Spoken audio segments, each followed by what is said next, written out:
রাজ্যের প্রধান বিরোধী দল রাজ্যের মাননীয় মুখ্যমন্ত্রীর ছবি নিয়েই পোস্ট করছেন।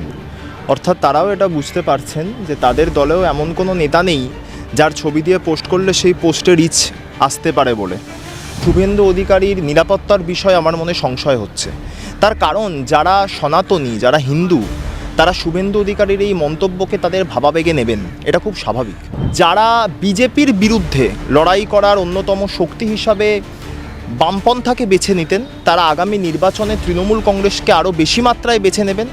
এনারা অনুব্রত মণ্ডলকে নিয়ে কথা বলেন, এনারা পার্থ চট্টোপাধ্যায়কে নিয়ে কথা বলেন, এনারা তৃণমূল কংগ্রেসকে কটাক্ষ করেন। তৃণমূল কংগ্রেস পার্থ চট্টোপাধ্যায়, অনুব্রত মণ্ডলদের বিরুদ্ধে ব্যবস্থা গ্রহণ করতে পারে।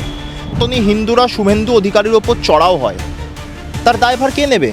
এমনিতেই শুভেন্দু অধিকারী কেন্দ্রীয় নিরাপত্তা পান। এখনও আবার আমরা দেখছি হরিয়ানায় বিজেপির মুখ্যমন্ত্রীর র্যালি হচ্ছে, সেখানে ডিএসপি র্যাঙ্কের একজন আইপিএস পুলিশ কর্তা, তিনি ওই র্যালিতে উপস্থিত থাকা একজন জনৈক বিজেপির নেতাকে চিনতে পারেননি বলে সেই বিজেপির নেতা ওই ডিএসপি র্যাঙ্কের আইপিএস পুলিশ কর্তাকে পাশে বসিয়ে ক্ষমা প্রার্থনা করিয়ে ভিডিও করাচ্ছেন। তো সমবায় সমিতিগুলোর নির্বাচনে আমরা তো দেখেছি সিপিএম বিজেপির লিখিত জোট হয়েছে, কখনো কখনো তাতে কংগ্রেসও যোগ দিয়েছে। সিপিএমকে ধন্যবাদ যে সিপিএম তাদের বিজেপির প্রতি দুর্বলতা, তাদের নগ্ন বিজেপির দালালিটাকে আরও উলঙ্গ করে দিয়েছে। এতে আমাদের সুবিধা, মানুষকে আমাদের বোঝাতে আরও সুবিধা হবে। আজকে ঈদ উদযাপন করা হচ্ছে এবং সেক্ষেত্রে দেখা গেলে প্রত্যেকটি যারা ইতিমধ্যে আমরা জানি যে রাজনৈতিক নেতৃত্ব থেকে শুরু করে প্রত্যেকে তাদের যে শুভেচ্ছা বার্তা বিভিন্ন জায়গায় ছড়িয়ে দিয়েছেন, ঠিক তেমনই একটি রাজনৈতিক দল অর্থাৎ বাংলার প্রধান বিরোধী দল বিজেপির ফেসবুক পোস্টেও এই একই শুভেচ্ছা বার্তা দেওয়া হয়েছে, কিন্তু সেই শুভেচ্ছা বার্তা দেওয়ার স্টাইলটা আলাদা। আমরা দেখতে পাচ্ছি মুখ্যমন্ত্রীর ছবি দিয়ে ওপরে লিখে দেওয়া হচ্ছে যে ঈদ উদযাপন যারা পালন করেন, মানে ঠিক কী বার্তাটা দিতে চাইছেন তারা এর মাধ্যমে? বিজেপি কি বার্তা দিতে চাইছে সেটা তো বিজেপি ভালো বলতে পারবে, সেটা তো আমার পক্ষে বলা সম্ভব নয়। কিন্তু এটা ভালো যে রাজ্যের প্রধান বিরোধী দল রাজ্যের মাননীয় মুখ্যমন্ত্রীর ছবি নিয়েই পোস্ট করছেন। অর্থাৎ তারাও এটা বুঝতে পারছেন যে তাদের দলেও এমন কোনো নেতা নেই যার ছবি দিয়ে পোস্ট করলে সেই পোস্টে রিচ আসতে পারে বলে। তো ঠিক আছে, মমতা বন্দ্যোপাধ্যায় তো শুধুমাত্র তৃণমূল কংগ্রেসের মুখ্যমন্ত্রী নয়, তিনি বিজেপি, সিপিএম, কংগ্রেস গোটা বাংলার মুখ্যমন্ত্রী। তো ভারতীয় জনতা পার্টি যদি মনে করে যে তারা মমতা বন্দ্যোপাধ্যায়ের ছবি দিয়ে ঈদ উদযাপন করবে, ঈদের শুভেচ্ছা জানাবে, এটা সাংবিধানিক সংসদীয় পরিকাঠামোয় অত্যন্ত শুভ দিক। এবং বিজেপি এর মাধ্যমে এটাও প্রমাণ করে দিল যে চতুর্থবার তৃণমূল কংগ্রেসের ক্ষমতায় থাকা বিগত দিনের সমস্ত রেকর্ড ম্লান করে নতুন দৃষ্টান্ত তৈরি করে শুধুমাত্র সময়ের অপেক্ষা। এর জন্য বিজেপিকে ধন্যবাদ। গণশক্তিতে প্রধানমন্ত্রীর বিজ্ঞাপন, কিন্তু কেন?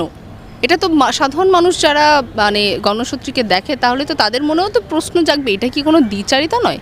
দেখুন, আমরা বিশ্বাস করি যে অন্যান্য রাজ্যের তুলনায় পশ্চিমবাংলার মানুষ, পশ্চিমবাংলার সুধী সজ্জন নির্বাচক মণ্ডলী অনেক বেশি রাজনীতি এবং সমাজ সচেতন। ফলে আমার মনে হয় গণশক্তিতে নতুন আইডিয়া শীর্ষক দিয়ে প্রধানমন্ত্রীর ছবি দেওয়া বিজ্ঞাপন বাংলার রাজনীতি সচেতন মানুষের মনে খুব একটা প্রশ্নের উদ্রেক করবে না। তার কারণ 2019 সালের লোকসভা নির্বাচন থেকে সিপিএম এবং বিজেপির আঁতাত স্পষ্ট, যেটা যত দিন গিয়েছে কালের নিয়মে সেই আঁতাত ক্রমশ প্রকাশ্যে এসেছে এবং এখন সেটা কার্যত নগ্ন হয়ে গিয়েছে।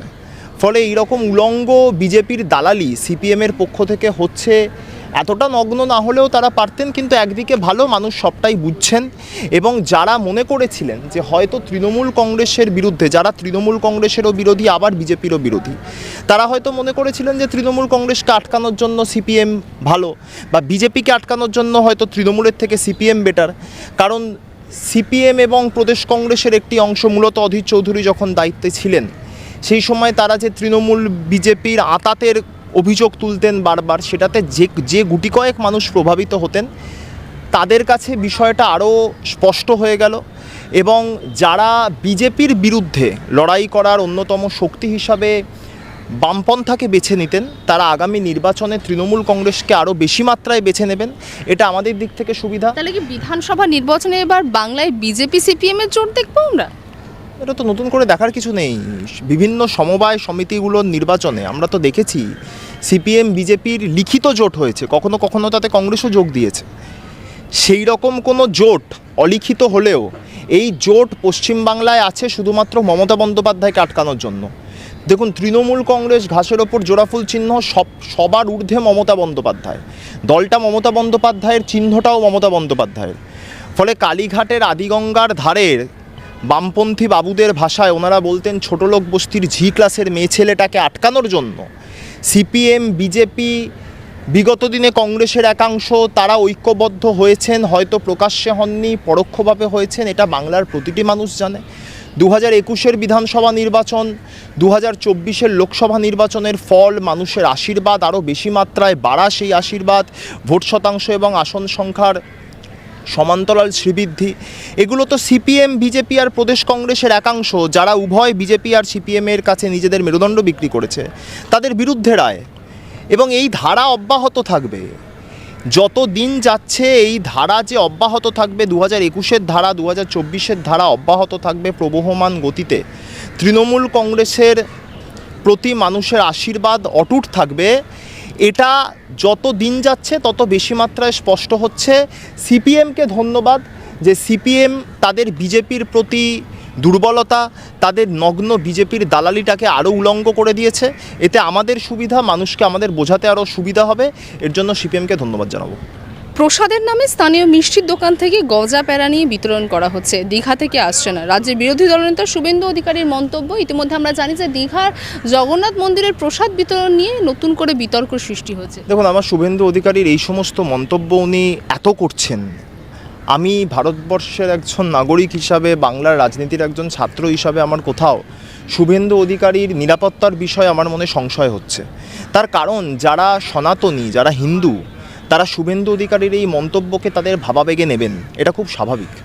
এতে আমি বিশ্বাস করি, আমরা যারা প্রকৃত সনাতনী, প্রকৃত হিন্দু, আমরা যারা হিন্দুত্ব এবং সনাতন ধর্মকে নিয়ে রাজনীতি করি না, আমাদের ধর্মীয় ভাবাবেগে আঘাত এসছে। এরপর যদি সনাতনী হিন্দুরা শুভেন্দু অধিকারীর ওপর চড়াও হয়, তার দায়ভার কে নেবে? এমনিতেই শুভেন্দু অধিকারী কেন্দ্রীয় নিরাপত্তা পান, ফলে রাজ্য সরকারের নিশ্চিতভাবে দায়িত্ব নয়। তিনি তো রাজ্য সরকারের নিরাপত্তা নেন না।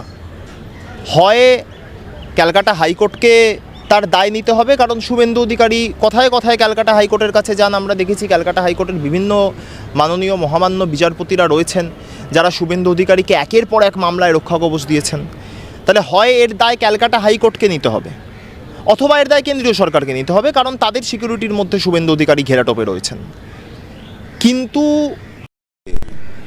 নিরপেক্ষ হিন্দুদের এবং তারপরে সনাতনী হিন্দু ধর্মকে যেভাবে আক্রমণ করছেন, যেভাবে ইসলাম ধর্মের ওপর আঘাত হানতে গিয়ে সনাতনী হিন্দু ধর্মের ওপর আঘাত হানছেন, এরপর সত্যি সত্যিই বিজেপিকে কতজন উগ্র সনাতনী হিন্দুত্ববাদী, যারা শুধুমাত্র ধর্মের ওপর ভিত্তি করে বিজেপির প্রতি আস্থা ভরসা দেখাতেন, তারা কতটা শুভেন্দু অধিকারীর এই ধরনের মন্তব্যের পর বিজেপিকে ভরসা করতে পারবেন, সেটা নিশ্চিতভাবে প্রশ্নের মুখে।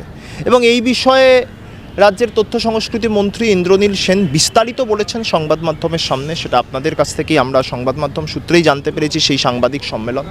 ফলে এরপরে দুয়ারে রেশন ব্যবস্থার মাধ্যমে যে দীঘার জগন্নাথ ধামের প্রসাদ বাংলার প্রতিটি মানুষের কাছে পৌঁছে যাবে, আপনার পরিবার, আমার পরিবার, প্রত্যেকে সেই প্রসাদ আমরা পাবো, এই বিষয়ে তো নতুন করে কোনো সংশয় নেই। সংশ্লিষ্ট দপ্তরের মন্ত্রী পুরো ব্যাপারটাকে ক্লিয়ার করেছেন। কিন্তু বিরোধী দলনেতা কোনো রকম তথ্য প্রমাণ ছাড়া যে ধরনের মন্তব্য উনি বিগত দিনে করে এসছেন, আবারও করেছেন, কিন্তু এই মন্তব্য সনাতন হিন্দু ভাবাবেগে আঘাত হেনেছে। যারা সনাতন হিন্দুত্ববাদের ওপর ভরসা করে বিজেপিকে ভোট দেন, তারা শুভেন্দু অধিকারীর আজকের এই বক্তব্য শুনুন জগন্নাথ ধামের প্রসাদ সংক্রান্ত, তারপর সিদ্ধান্ত নিন যে শুভেন্দু অধিকারী আদেও ইসলাম বিরোধী, নাকি প্রকৃত অর্থে শুভেন্দু অধিকারী সনাতন হিন্দু ধর্মের বিরোধী। আদালত অবমাননার মামলায় হাইকোর্টের জারি করা রুল নোটিশ পেলেন তৃণমূল নেতা কুণাল ঘোষ। এবং যেমনটা বলা হচ্ছে যে এই অবমাননার ক্ষেত্রে বিভিন্ন পর্যায়ে যে জেলও হতে পারে বা জেলেও থাকতে হতে পারে। না, এটা এই সম্পর্কে আমার কিছু মন্তব্য নেই, এটা কুণালদাই বলতে পারবেন। তিনি কোন মামলার কোন ঘটনায় আদালত অবমাননা হয়েছে বলে মহামান্য হাইকোর্ট মনে করছে, এই বিষয়টা তো সম্পূর্ণ আইনি। এবং কুণাল ঘোষকে যেহেতু এটা দেখুন, এটা ব্যক্তি কুণাল ঘোষের ব্যাপার, এটা কুণাল ঘোষ এবং ক্যালকাটা হাইকোর্টের ব্যাপার। আমার মনে হয় এটা আজকের কথা নয়, এটা তো কয়েকদিন আগেই ঘটনা ঘটেছে। এবং কুণাল দাস স্পষ্টত জানিয়েছিলেন যে তিনি আইনের দ্বারস্থ হয়ে যেটা ফেস করার সেটা ফেস করবেন, এবং তিনি করেওছেন। তো ফলে এই বিষয়গুলো খুব নির্দিষ্টভাবে যার ওপর আদালত অবমাননার নোটিশ যাকে পাঠানো হয়েছে তিনি সবচেয়ে ভালো বলতে পারবেন, এবং ক্যালকাটা হাইকোর্ট কোন বিষয়ের ওপর ভিত্তি করে আদালত অবমাননার নোটিশ পাঠাচ্ছে। আমরা তো বিগত দিনে দেখেছি বিমান বোস বামফ্রন্টের চেয়ারম্যান হিসাবে এই কলকাতার রাজপথেই মিছিল করেছেন। মিছিলের স্লোগান ছিল বিচারপতি লালা বাংলা ছেড়ে পালা, ক্যালকাটা হাইকোর্টের বিচারপতি অমিতাভ লালার বিরুদ্ধে। সেই সময় কতগুলো আদালত অবমাননার মামলা হয়েছে, সেই সময় বিমান বোসকে কতবার আদালতে ক্যালকাটা হাইকোর্টে ডেকে পাঠানো হয়েছে, কতবার বিমান বোসকে জেল খাটানো হবে বলে রাজ্য রাজনীতিকে সরগরম করা হয়েছে আমরা জানি না। কিন্তু এখন সেটা হচ্ছে, ঠিক আছে, আইনের প্রতি সম্পূর্ণ আস্থা ভরসা আছে, তবে এটা আমার মনে হয় কোনো দলীয় বিষয় না। এটা নির্দিষ্টভাবে যাকে আদালত অবমাননার মামলা দিয়ে নোটিশ পাঠিয়ে সামান করা হয়েছে তিনি এই বিষয়টা এই সম্পর্কে ওয়াকিবহাল। কুণালদা একাধিক মামলার সাথে যুক্ত, তার উপর একাধিক মামলা করা হয়েছে, বেশিরভাগ মামলায় তিনি বেকসুর খালাস পেয়েছেন। যে প্রাইমা ফেসি মামলার ওপর ভিত্তি করে তিনি সারদায় প্রথমবার গ্রেপ্তার হন, সেই মামলা বিধাননগর এমপি এমএলএ আদালতে খারিজ হয়ে গিয়েছে। এটা অনেকেই জানে না। অনেকে কুণাল ঘোষকে সারদার মামলার ভিত্তিতে বিভিন্ন ধরনের ব্যক্তি আক্রমণ করেন, কিন্তু অনেকেই এটা জানে না যে মূল মামলাটি কুণাল ঘোষের বিরুদ্ধে যেটা ছিল সেটা বিধাননগর এমপি এমএলএ কোর্টে সেই সংশ্লিষ্ট যিনি জজ সাহেব আছেন তিনি খারিজ করেছেন সেই মামলা। ফলে বাকি যে আনুষাঙ্গিক মামলাগুলো রয়েছে সেগুলো কুণালদা লড়ছেন, এবং তিনি নিশ্চিতভাবে এই মামলাটিও সসম্মানে লড়াই করে জিতে বেরিয়ে আসবেন। বারংবার তৃণমূল কংগ্রেসের তরফ থেকে বলা হয়েছে অপারেশন সিঁদুরের পরে যে তারা সর্বত্রই এই বিষয় নিয়ে দেশের আন্তর্জাতিক সুরক্ষার ক্ষেত্রে বিজেপির সঙ্গে আছে, বিজেপির সিদ্ধান্তে আছে, মূলত যে রাজনৈতিক দল সরকারে আছেন তাদের সাথেই রয়েছে। কিন্তু অন্যদিকে পাকিস্তানের সঙ্গে সেটিং করে অপারেশন সিঁদুর পরিকল্পনা করা হয়েছিল এবং করেছিল কেন্দ্র সরকার, এমন মন্তব্য করছে পাণ্ডবপুরের তৃণমূল বিধায়ক নরেন্দ্রনাথ চক্রবর্তী। দেখুন, প্রথমত হচ্ছে তৃণমূল বিজেপির সঙ্গে নেই। তৃণমূল কংগ্রেসের সরকার পশ্চিমবঙ্গের রাজ্য সরকার কেন্দ্রীয় সরকারের সাথে আছে। এখানে তৃণমূল বা বিজেপি কোনো রাজনৈতিক দলের বিষয় নয় এটা। আর দ্বিতীয়ত হচ্ছে শুধুমাত্র অপারেশন সিঁদুরের ব্যাপার না, বাংলাদেশের অচলাবস্থার সময়ও একই অবস্থান তৃণমূল কংগ্রেসের ছিল। 1998 সালে দল তৈরি হবার সময় দলের যে সংবিধান, সেই সংবিধানের কপিতে খুব স্পষ্টভাবে লেখা আছে, সেই সংবিধানে আছে যে বিদেশ বা পররাষ্ট্রনীতির বিষয়ে যে কোনো ব্যাপারে তৃণমূল কংগ্রেস দলগতভাবে, এবং তৃণমূল কংগ্রেস যদি কখনো সরকারে আসে, মানে 1998 কথা বলছি, সেই সরকারে আসে, সেই রাজ্য সরকার কেন্দ্রীয় সরকারের সাথে সামঞ্জস্য বজায় রাখবে, কেন্দ্রীয় সরকারের সমস্ত নীতিকে সমর্থন জানাবে এবং কেন্দ্রীয় সরকারকে যাবতীয় সাহায্য করবে, কোঅর্ডিনেট করবে, কেন্দ্রীয় সরকারের সাথে সমস্ত রকমের সহযোগিতা করবে। এই বিষয়টা তো স্পষ্টভাবে মাননীয় মুখ্যমন্ত্রী জানিয়েছেন। ফলে এরপর আর কে কী বলল সেই বিষয়ে কোনো বিতর্ক থাকে না। কিন্তু খুব নির্দিষ্টভাবে বলতে গেলে আমার মনে হয় নরেন্দ্রনাথ চক্রবর্তী যে বিষয়টি বলার চেষ্টা করেছেন, দেখুন, পাকিস্তানের ওপর আক্রমণ করা হলো অপারেশন সিঁদুর। এই আক্রমণটি করলেন কর্নেল শফিয়া কুরেশি এবং কর্নেল ভ্যামিকা সিং, তাদের নেতৃত্বাধীন ভারতবর্ষের বীর জওয়ানরা। পরবর্তীকালে আমরা দেখলাম দেশের বিদেশমন্ত্রী দ্ব্যর্থহীন ভাষায় জানালেন এই আক্রমণের প্রাক্কালে আমরা পাকিস্তানকে জানিয়েছিলাম যে আমরা আক্রমণ করতে চলেছি। এটা দেখেছি, এটা তো রেকর্ডেড, আপনারা প্রত্যেকে জানেন। আমি বলছি, এবার এই বিষয়টাকে কেন্দ্র করে যদি নরেন্দ্রনাথ চক্রবর্তী এই কথা বলে থাকেন, হয়তো কোনো শব্দবন্ধে, এই সেটিং শব্দবন্ধটিতে বিতর্ক থাকতে পারে বা সেটিং শব্দবন্ধটিতে সমস্যা থাকতে পারে, কিন্তু বাকি বিষয়টি নরেন্দ্রনাথ চক্রবর্তী কেন বলেছেন সেই ক্লারিফিকেশনটা তিনিই দিতে পারবেন। আমি দলের স্ট্যান্ড বললাম, সরকারের স্ট্যান্ড বললাম, মমতা বন্দ্যোপাধ্যায়ের বক্তব্য, মমতা বন্দ্যোপাধ্যায়ের ক্লিয়ার স্ট্যান্ড, তৃণমূল কংগ্রেসের সংবিধানে স্বীকৃত আছে ভারতবর্ষের পররাষ্ট্র বা বিদেশ নীতি সংক্রান্ত যে কোনো বিষয়ে তৃণমূল কংগ্রেস কেন্দ্রীয় সরকারের সাথে সমস্ত রকম সহযোগিতা এবং সামঞ্জস্য বজায় রাখবে। এটা দল এবং দিদির স্ট্যান্ড। দল যখন এই স্ট্যান্ড নিচ্ছে, দলের সংবিধানে যখন এই স্ট্যান্ড আছে, যখন দিদি স্পষ্টভাবে দ্ব্যর্থহীন ভাষায় জানাচ্ছেন, তারপরে আমার মনে হয় অন্য কোনো নেতৃত্ব বা দলের কর্মী সমর্থক যে কোনো স্তরের যে কেউ হতে পারেন, তার বক্তব্যের মান্যতা থাকে না। কিন্তু তাও বিধায়ক এবং আমাদের পশ্চিম বর্ধমানের জেলার সভাপতি নরেন্দ্রনাথ চক্রবর্তী দীর্ঘদিনের নেতা, অত্যন্ত সিনিয়র নেতা এবং অত্যন্ত সুসাংগঠনিক, তিনি কেন বলেছেন এর ক্লারিফিকেশনটা তিনি বেটার দিতে পারেন। মানে এই ধরনের বক্তব্যে যেখানে দলের বক্তব্য একদম স্পষ্ট প্রথম দিন থেকে, অপারেশন সিঁদুরে একদম প্রথম থেকেই, সেখানে দাঁড়িয়ে তার এই বক্তব্য কোথাও দলকে বিড়ম্বনায় ফেলছে না? তো প্রথমেই বললাম, শুধু অপারেশন সিঁদুর কেন, তার আগে বাংলাদেশ ইস্যু এবং তার আগে তৃণমূল কংগ্রেসের জন্মলগ্নে যে তৃণমূল কংগ্রেসের দলীয় সংবিধান আছে সেখানে স্পষ্টত লেখা আছে। আমি বিশ্বাস করি নরেন্দ্রনাথ চক্রবর্তী এই বিষয়টি সম্পর্কে অবগত। তিনি দলের প্রথম দিনের সৈনিক, মমতা বন্দ্যোপাধ্যায়ের দীর্ঘ রাজনৈতিক সংগ্রামী জীবনের সতীর্থ সহযোদ্ধা। কিন্তু তা সত্ত্বেও তিনি এই ধরনের মন্তব্য কেন করেছেন সেটার ব্যাখ্যা তিনি দিতে পারবেন। তিনি সবথেকে ভালো জানেন যে কোন ঘটনার পরিপ্রেক্ষিতে বা তার কেন মনে হলো যে পাকিস্তানের সাথে সেটিং করা হয়েছে বা কী বিষয় তিনি বলেছেন। আমি যেমনটা বললাম যে সুব্রমণিয়াম জয়শঙ্করের ওই বক্তব্যটির পরিপ্রেক্ষিতে একাধিক বিতর্ক তৈরি হয়েছে। আমরা তো ভাবতে পারি না যে আমি দেশের শত্রু রাষ্ট্রকে আক্রমণ করব তাকে জানিয়ে। এটা তো মহাভারতের ধর্মযুদ্ধ নয়। ফলে বিষয়টা হচ্ছে যে এই ঘটনার পরিপ্রেক্ষিতে বলেছেন কিনা, সেটিং কথাটা নির্দিষ্টভাবে তিনি এই শব্দটি কেন ব্যবহার করেছেন যেখানে বিতর্কটা তৈরি হচ্ছে, এর ব্যাখ্যা সবচেয়ে ভালো তিনিই দিতে পারবেন। তিনি দলের সিনিয়র লিডার, জেলার সভাপতি, আইএনটিটিউসি রাজ্য কমিটির সাধারণ সম্পাদক এবং পাণ্ডবেশ্বরের বিধায়ক।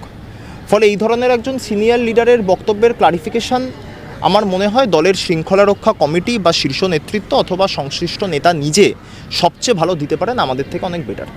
একটা শেষ প্রশ্ন করব। ইতিমধ্যে মহিলাদের পোশাক নিয়ে একটি বিতর্ক তৈরি হয়েছে এবং সেই বিতর্ক তৈরি করেছেন তিনি হলেন বিজেপির কৈলাস। তিনি ইতিমধ্যে যে মন্তব্য করেছেন কৈলাসবর্গীয়, যে মেয়েদের ছোট পোশাক পরা পছন্দ নয়, ভারতের সংস্কৃতির সঙ্গে সামঞ্জস্যপূর্ণ পোশাকই মেয়েদের পরা উচিত। বিজেপির নেতারা এই ধরনের মন্তব্য করছেন। অন্যদিকে আমরা হাইওয়েতে বিজেপির নেতাদের অপ্রীতিকর ভিডিও সকলের সামনে আমরা দেখতে পাচ্ছি। মানে এই দুদিকের কোনো সামঞ্জস্য আছে? না, আপত্তিকর বলছেন কেন? খুব স্পষ্টভাবে বলতে গেলে বিজেপি নেতাদের ব্লু ফিল্ম দেখেছি আমরা। তো এটা মানে এটাই বিজেপির কালচার। অপসংস্কৃতি বিজেপির সংস্কৃতি। আমরা 2021-এর বিধানসভা নির্বাচন থেকে বারংবার যেটা বলতে চেয়েছি, আজ তো সেটা প্রতিদিন স্পষ্ট হয়ে যাচ্ছে। কোনোদিন মধ্যপ্রদেশের বিজয় শাহ তিনি সোফিয়া কুরেশিকে জঙ্গিদের বোন বলে আখ্যায়িত করছেন। তার বিধানসভা কেন্দ্রে কোনো একজন নারী তিনি ধর্ষিতা হচ্ছেন, তার পরিবারের সম্পূর্ণ ছবি তিনি সমাজ মাধ্যমে পোস্ট করে দিচ্ছেন।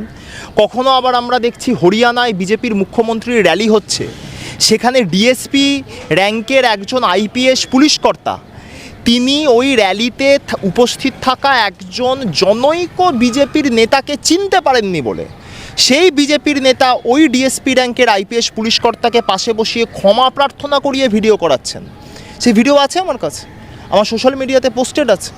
এবং সেখানে সেই পুলিশকর্তা বলছেন যে আমি অমুক র্যাঙ্কে আছি, আমার নাম অমুক, আমার অন্যায় হয়েছে যে আমি এনাকে চিনতে পারিনি। এনারা অনুব্রত মণ্ডলকে নিয়ে কথা বলেন, এনারা পার্থ চট্টোপাধ্যায়কে নিয়ে কথা বলেন, এনারা তৃণমূল কংগ্রেসকে কটাক্ষ করেন। তৃণমূল কংগ্রেস পার্থ চট্টোপাধ্যায়, অনুব্রত মণ্ডলদের বিরুদ্ধে ব্যবস্থা গ্রহণ করতে পারে। পার্থ চট্টোপাধ্যায়ের মতো নেতাকে তৃণমূল কংগ্রেস অপসারিত করতে পারে। অনুব্রত মণ্ডলের মতো দলের দুর্দিনের সাংগঠনিক নেতাকেও তৃণমূল কংগ্রেস ক্ষমা চাওয়াতে বাধ্য করতে পারে। 4 ঘন্টার সময় দিয়ে সে 40 মিনিটের মধ্যে ক্ষমা চায়, এবং যদি ক্ষমা না চায় তাহলে ব্যবস্থা গ্রহণ করা হবে। এই দৃঢ়তা তৃণমূল কংগ্রেস দেখাতে পারে। এবং কৈলাস বিজয়বর্গীয়র এই বক্তব্য তো আজকে প্রথম নয়। কৈলাস বিজয়বর্গীয় বিগত দিনে বলেছিলেন তিনি কোনো একটি জায়গায় গিয়েছেন, রেকর্ডেড, আমরা সংবাদ মাধ্যমেই দেখেছি। তিনি জনসভা থেকে বলছেন তিনি কোনো একটি জায়গায় গিয়েছেন, সেখানে গিয়ে দেখেছেন মানে আমার বাবা দশহরার দিন প্রতি মঙ্গলবার, আমার বাবা হনুমান জির পুজো করেন, তিনি প্রতি মঙ্গলবারই প্রায় নিরামিষ খান এবং বেশিরভাগ দিনই তিনি খই, চিড়ে, দুধ এইসব খান। অর্থাৎ সেটি যদি কৈলাস বিজয়বর্গীয় দেখতেন তাহলে তারও মনে হতো আমার বাবাও বাংলাদেশ থেকে আসা একজন রোহিঙ্গা অনুপ্রবেশকারী। ফলে আমরা এই কারণেই বারংবার বলেছিলাম, 2021 সাল থেকে আমরা প্রতিনিয়ত বলে আসছি যে এরা বহিরাগত অপশক্তির রূপ এবং অপসংস্কৃতির পরাকাষ্ঠা এরা পার করছে। আর কৈলাস বিজয়বর্গীয়, আমি অত্যন্ত দায়িত্ব সহকারে আপনাকে বলছি, সবটা প্রকাশ্যে বলা যায় না। কৈলাস বিজয়বর্গীয় যেটা বলেছেন, কৈলাস বিজয়বর্গীয় চরিত্র সম্পূর্ণভাবে তার ভিন্ন। এর থেকে বেশি আমি কিছু বলবো না। কৈলাস বিজয়বর্গীয় 2021-এর বিধানসভা নির্বাচনে রাজ্য বিজেপির অবজারভার ছিলেন। রাজ্য বিজেপির যারা মহিলা প্রার্থী ছিলেন তাদের সাক্ষাৎকার নিয়ে আপনারা জেনে নিন কৈলাস বিজয়বর্গীয় চরিত্র আসলে ঠিক কী। বাংলা হান্টের আরও খবর দেখতে নজর রাখুন। বাংলা খবর মানেই বাংলা হান্ট।